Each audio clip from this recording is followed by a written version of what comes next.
Hello, and welcome to Can't Find My Brain for the Fog with Kendra and Gina, discussing love, loss, and life after. And we are back with episode 12. Wow. Episode 12, and we are going to call this one If Wishes Were Horses, right? That's what we've settled on. And this episode is kind of about regrets.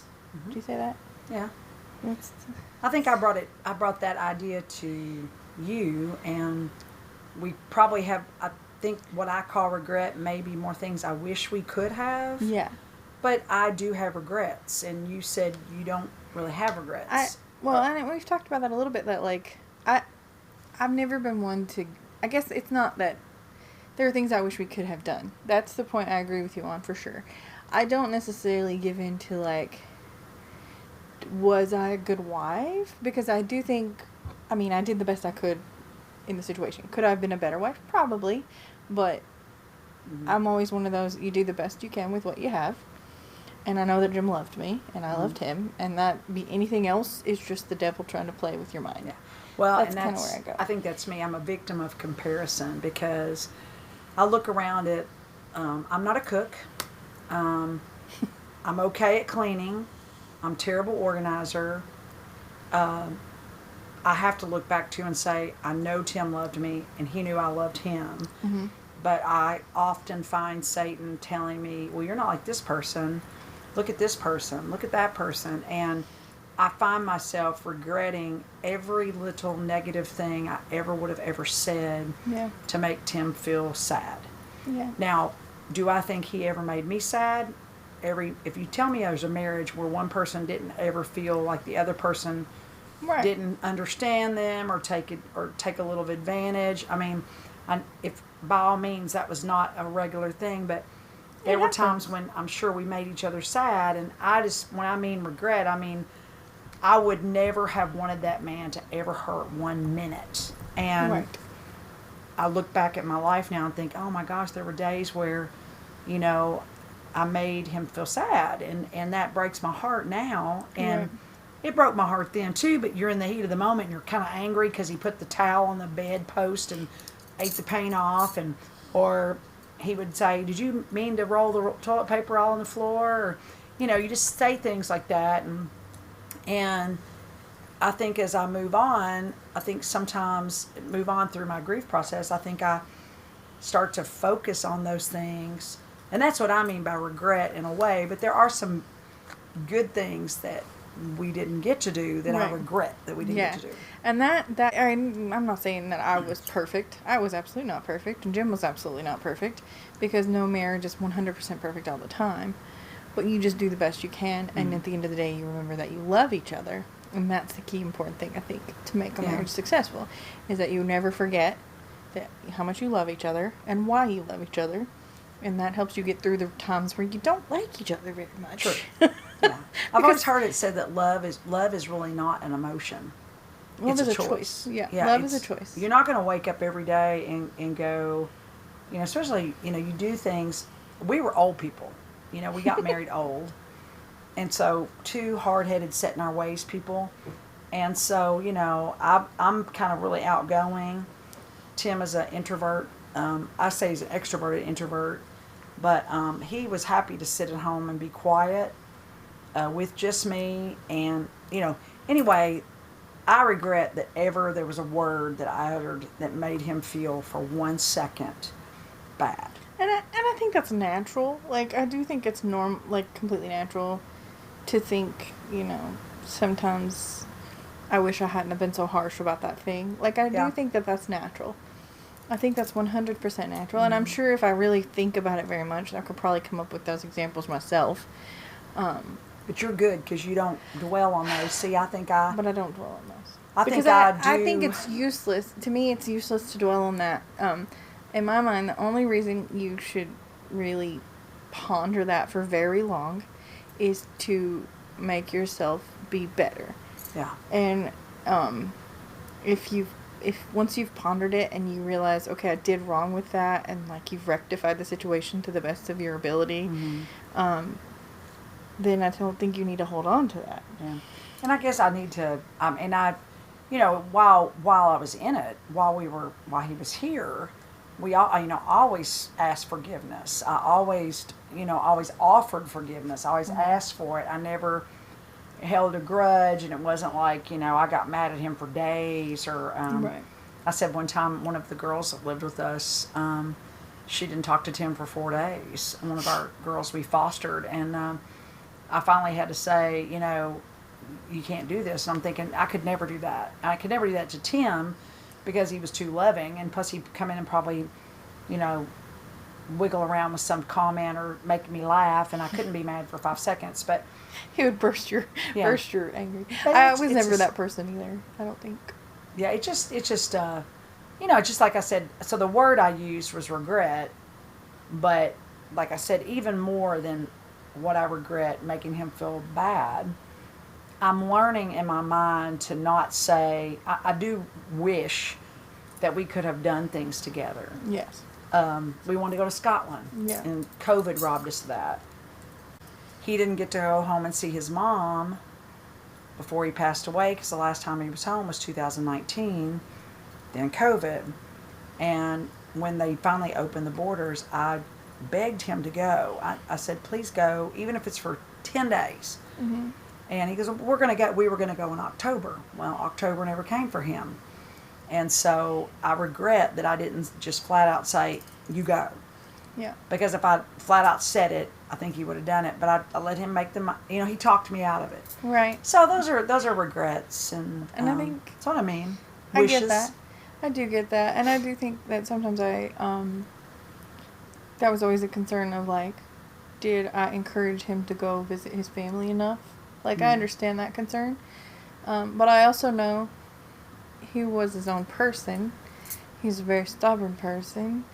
And he was going to do things the way he thought they should be done. And that's the way they were, you know what I mean? And I feel like Tim was probably similar. Yeah. Like, He was hard-headed. You can't we could probably have wheedled them down and convinced them and encouraged them. Mm-hmm. But that would have just stressed us all out. Yeah. Because it would have caused a rift. Yeah, a rift, of us. Because I didn't want to be the nagging wife. Yeah. And, I was a nag. He'd probably say I was a nag. I tried not to be a nag too much. But I think, I get where you're saying as far as that goes. We always had a planned, one of our plans was to go to Ireland. So I get it. We wanted to go to Ireland, and we had all these travel plans. It was something we wanted to do it for our honeymoon. But we couldn't afford it. And it wasn't really an option at the time. And so that was always, like, our bucket list to do was to go to Ireland. And I think it was our bucket list to do a lot of things. Like, he had a bucket list with one of his best friends one of his best friends was in the military, and when he retired, the goal was that they were going to visit all the ballparks in the U.S. Yeah. And his best friend retired the month that Jim died. Oh, my. Like, he had literally just gotten his retirement orders. He had literally just made plans. Like, he was almost ready to move back to Ohio. Like, he had all the plans worked out, and then Jim died before they got to go down. Yeah, and that's a key. That's just so, don't wait. And I think that's the point of that. Life is short, and don't let those things go. But something, too, on the subject and off the subject, life is short. And I've had to tell myself, though, the things that we experience in heaven are far beyond what we can imagine on earth. And I read a book, there's a book called Heaven by Randy Alcorn, and I just got obsessed with heaven after Tim passed away. Why I wasn't obsessed with heaven before, right? I don't know, but now that my dad's in heaven and my husband's in heaven, two of the people I love the most in the world, I wanted to know what heaven was about. And, no one knows, he believes through scripture and reading that, heaven is perfect, and says we're going to have a new heaven and a new earth. So I have no reason to think that Tim and I won't see Scotland. Right. And when we get to heaven. The beauties of the world. Yeah. That we won't be able to travel and yeah. Yeah. And I get that. And I think but I do think I understand what you're saying as far as that goes. And, I've talked a little bit about the things that Jim will miss. We talked about that on the big days, the things that he will miss. But I do think it's things like that, that's the smaller things that I do wish we could have, I could have encouraged more. And there are things that I wish, he had talked about. At one time, he had talked about wanting to go get a degree, a master's degree, so that he could do counseling. He didn't get his bachelor's degree until after we were married. He hesitated to do it because he thought the money wasn't going to be there. Money wasn't going to be there. And, thankfully, we had a college open up near here, and they were doing awesome scholarship options. And because of that, he was able to finish his bachelor's degree. And I kept, I pushed him to just go talk to him. Just go talk to him. And he finally did. And that was able to open the doors for him. And sometimes I do think about that of like, well, if he'd gone on and gotten that master's and gone into counseling, something a little, which is, anybody that's a counselor probably thinks this next statement is laughable, but something that's maybe not as stressful as being a corrections officer, would it have made a difference? And I could play that what if game, and I could go down that rabbit hole, and I think I would just drive myself crazy. Yeah. Because I also think I'm a firm believer that God opens the doors that are meant to be opened when they're meant to be opened, and we can't force those doors open. Yeah. And so I'm a firm believer that there was a reason God put Jim in that facility. There's a reason God opened that door to becoming a corrections officer. And I 100% believe that it became his mission field. Yeah.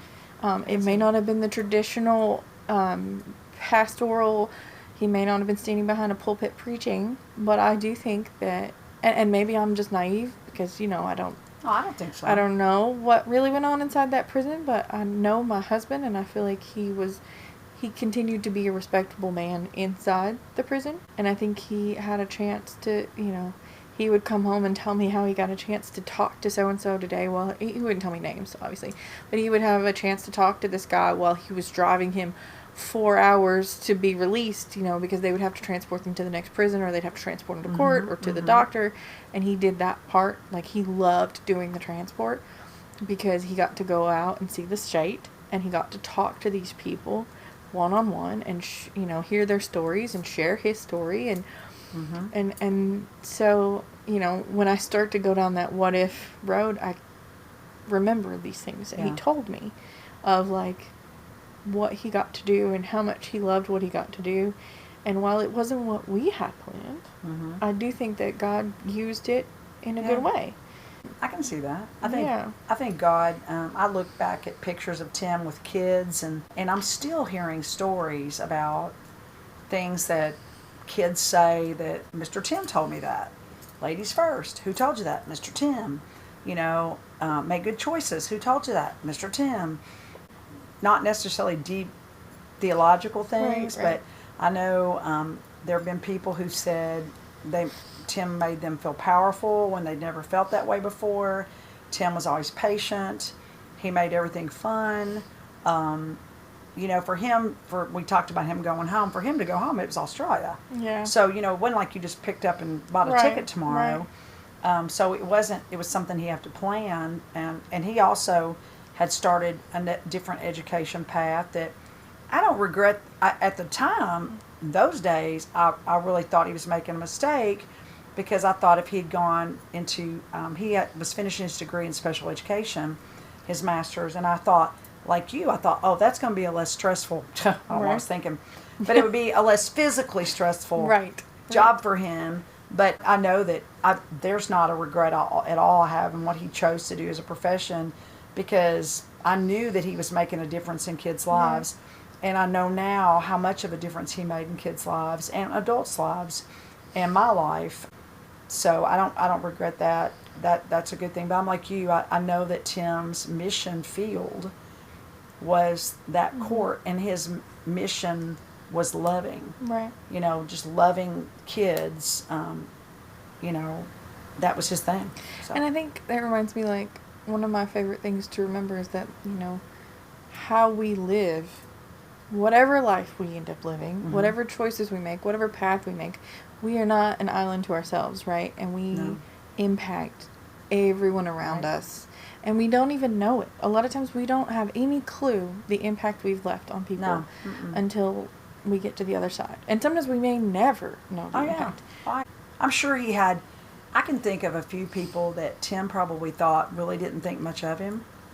And not true. I'm finding out after his death that these people really, really valued him, and he probably would have said, "Oh, they don't really like me." Of course, Tim was always. He always would think nobody liked him, but I don't know why he thought that. He's crazy. But I think maybe Tim and I are more alike than I. Yeah. But you just I think you do. Whether you want to lay that down in the mental health thing or it's a spiritual thing, if we let ourselves get that comparison, oh yes, that'll kill you. That'll rob you of your joy. That'll rob you of any semblance of peace that you have. And I sometimes let it. I guess I think it's a topic. I'm not going to say I rabbit hole about it, but I do believe it's a topic. If somebody's out there and they feel like that's where they are, I think it's worth giving a voice for you to say. You need to realize that you focus on the good things and not the bad things. And you started saying that, it reminds me, there's this quote by Theodore Roosevelt that says that comparison is the thief of joy. Oh, yeah. And that's what I always try to remind myself of. You can't compare your life, your journey, anything to anyone else, because it's not like anyone else's. We are all unique, we are different, and we are all going to go on a different path. And just because where I'm at 30-some years old is not at all where I thought I would be. I never expected to be a widow. I never expected to be living the life I'm living. When I was 19, 20, I had a whole different picture in my head of how my life was going to go. I'm glad it didn't go that way. I'm glad that I had the life I have. I'm not glad that I lost my husband. Don't get me wrong on that. This is one of those, I wish he were still here. And I wish we were still doing things. But I do think... It's such a gift. Yeah. Yeah, and I cherish all the things that we got to do together. And I wish I could have taken him to Ireland. And I wish we could have, done all these things. I wish I could have taken him to China to visit a friend of mine that lives there. And I wish we could have traveled the country like we wanted to. And we had talked for several years about going camping and getting camping stuff and going to different campsites and just visiting different campgrounds around the country. And, how we would love to do that. And he'd always talked about wanting to get an old school bus and convert it into a camper and, travel the country. That's cool. That would have been... That's funny. We talked, we talked about a camper. Yeah. Yeah, I always said I wanted a van converted into, because then I could drive it. If it was anything bigger than like a mini bus, like a church bus size, but a 15-passenger van, I wouldn't be able to drive it. So that's why I always wanted something like that. But he wanted a school bus, and I was like, that means you'll be doing all the driving. Yeah. He would say, that's okay, I'm CDL certified. Good, because I'm not. We used to spend hours, like we'd walk on the beach and we'd spend hours talking about how we were going to spend our lottery winnings. Yeah. And we never won lottery, and we did buy tickets. We'd buy a ticket in every state. And then he would say, if we win, we got to go back and get it. I'm like, and that's a problem, because why? Right. If we win more than $5,000, I think we can drive to North Carolina and pick up the ticket. But, he always had such a heart for, it's funny because in all that spending, the only thing he ever said about doing for us was we'd like to take a cruise around the world. Yeah. But at that time, we initially when we started talking about it, he always said we could fly his mom and dad in to spend some time. Then we could have my mom and dad fly in. We could all be together. Yeah. Then his mom and dad would fly out, and we'd just be with our mom and dad, and we'd fly different people in. We'd get 2 or 3 cabins, and it was always involved somebody else coming with us. And it wasn't all just about us, and setting up the foundation to pay it forward to people. And I regret that we didn't get to do more ministry together. That sounds like Jim, because he would always say, we would play that what if I won the lottery game, and his response would always be, well, we have to play to win, because we never bought tickets. But he would always say if he won, he had plans. Like, he wanted to pay off his parents' house. He wanted to pay my parents back because they've helped us out so much over the years. He wanted to do this. He wanted to donate money here. He wanted to, all these things. Yeah. There wasn't a whole lot of, like, us doing anything with the money except maybe paying off our house. Yeah. He was like, we'll pay off our house. We'd put so much in a savings account and just live off that, and then we would take care of everybody else. Like, that was his plan. Like, he wanted to give money to people. 2 peas in a pod. And that sounds right. I'm like, you're nicer than me, because I don't know if I would. I mean, I would give money to people, but I don't know if I would. I don't know. He was good. I mean, I think He was a good egg. it made me think a lot about looking outward instead of looking inward. And like I said, I guess it all boils down to like when we did the widows thing, when we said we didn't like the word widow, and it all boils down to the fact that we don't like the fact that we are in this place. Yeah. So I don't like I regret that I'm in this place. But I we can't regret change everything we it, couldn't do together. unfortunately. But if I sit and it's like my anniversary of Tim's death just passed. We talked about that last week, and if I just sit there in my house alone and let it fester, I'll be miserable. But I was surrounded. I was at work, surrounded by love. Went to dinner with some friends, surrounded by love. You know, I had some friends take me out the next night. You know, I've stayed busy. It's just, it's not that I don't think about it and it doesn't make me sad, but if I dwell on it, it'll take you into a place that you can't get out of. Yeah. And I think that's valid of a lot of things in life, is you just have to find a way to shake yourself out of that before it becomes, you know. Well, do you find, both of us are on Facebook, social Yeah. media. Yeah. Do you find that looking at other sites where people have lost their spouses can make you feel good or bad? That you find yourself comparing to other people?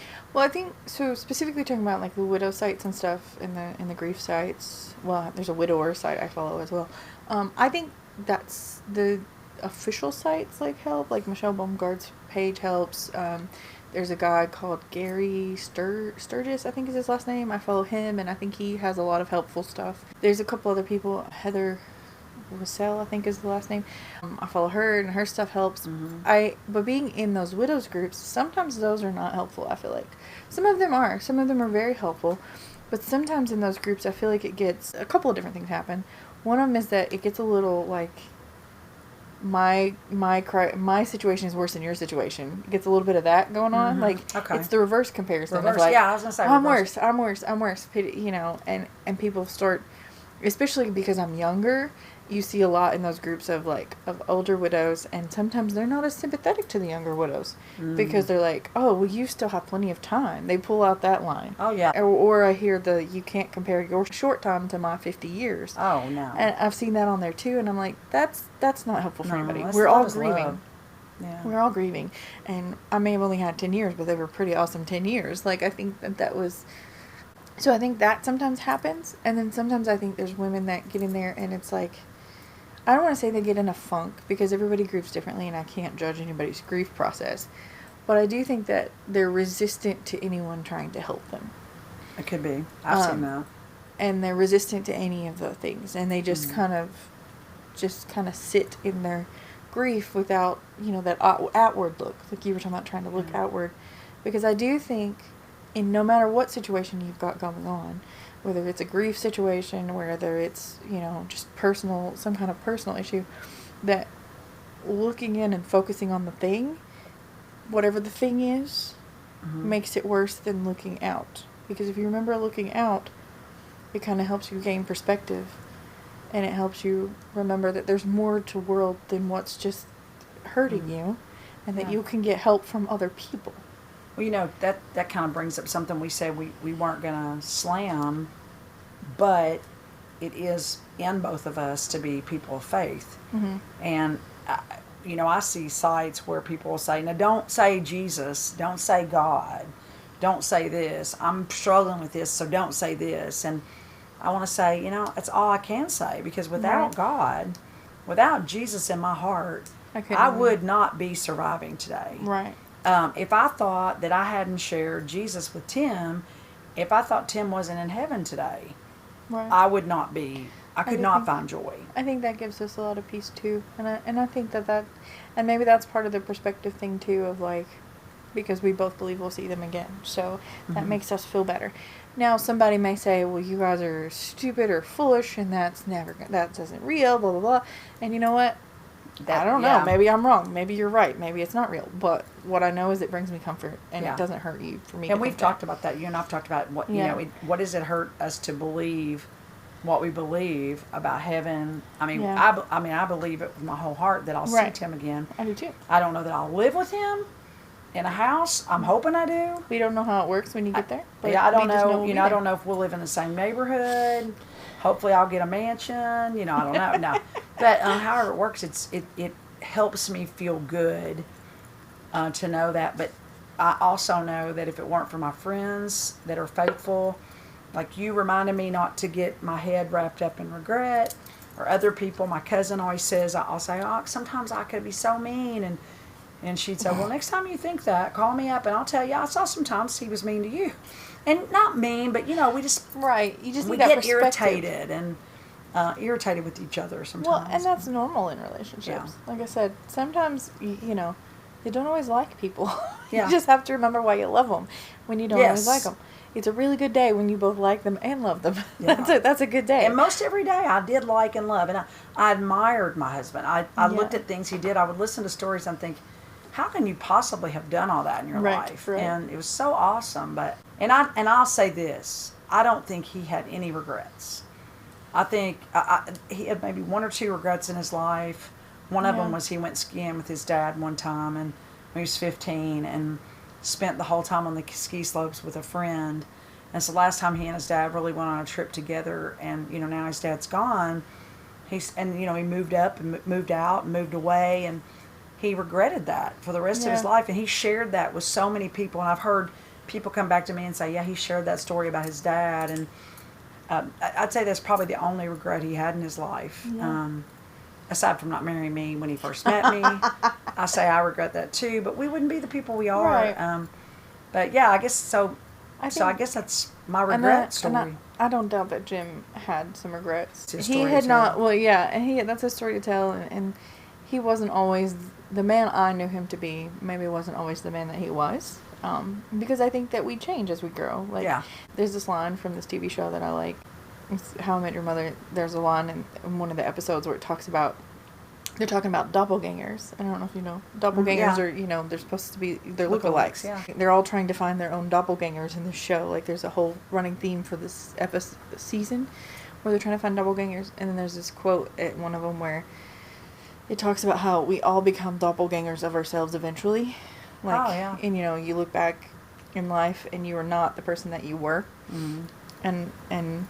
And maybe we talked about, maybe we'll do an episode about that, you know, about how we're not the people we were. But, and I do think Jim was, you know, he had changed over the years. Because I kept hearing, when he passed away, I heard from a couple different people who were like, you made him the man he was. And I'm like, no, I didn't. He came to me that way. Mm-hmm. Like, God made him the man he was, and then he just dropped him in my lap. Yeah. Because I think the man he was and the woman I was when, you know, before wouldn't have probably worked out. Like, we weren't the same people that we became, and then by the time we found each other, we were the right people. So I think timing matters. You know, I would like to say, yes, I wish I had met him earlier, but he'd been married before. There was an age gap. Like, it wouldn't have worked out if we had met. I think I introduced Tim. I know that I introduced him to the man that made him who he was. Yeah. Introducing him to Jesus was the smartest. Well, it was my only option, because I said, this is a game changer for me. I don't want the marriages. I see some of my friends. You want to be equally yoked. Yeah, I want to be a partner. Yeah. I want to be a helpmate to you, and I watched him change. I could sit and watch him go from when he would sit in like a worship service and be like uncomfortable to singing. Yeah. You know, and I'm like, oh, that's odd. And I will say, while we were together, he grew in his faith. Yeah. Because when I first met Jim, he, I think he was more or less grew up in the church, but it was more like Christmas and Easter kind of passively going. And then, like I said, he found God just before we met. And then he got that, you know, he got a fire, and he became this version of himself. Right. And maybe I did have some stake in that. I don't know, but I don't think I don't think I should take any credit for that. I think you set a good example, and I tried to set a good example without nagging. Right. Because, like I said, you couldn't really nag, but I tried to set the stage for him to become, you know, I didn't even know he was trying to start a Bible study at the country club. I think we talked about that. I think it's more that we allowed them the space to be the people that God wanted them to be. Yeah, and he was great. So, and sometimes I think that's what we need to do. We have to just open the door to allow people to become who they are. Yeah, like, that's true. That's all I got to And say again, about regret. I mean, that's where I was going with it. I think that might lead into the good topic. Like I said, the next one, that, maybe we should do, like I mentioned, the becoming topic next time. Becoming who I am. Maybe that's what we'll do next time, because it kind of leads into what we were talking about. So. Well, thanks for sitting and chatting with me, Kendra. Yeah. Thanks for listening, guys. We'll see you next time. This has been Can't Find My Brain for the Fog, a discussion on love, loss, and life after with Kendra and Gina. We would love to continue the conversation with you, so join us on Facebook or Instagram, or leave us a comment here on Spotify. Give us some feedback on what we could do to improve, if you have any ideas for future topics, and more. We appreciate each and every one of our listeners for tuning in, and we'll see you next time.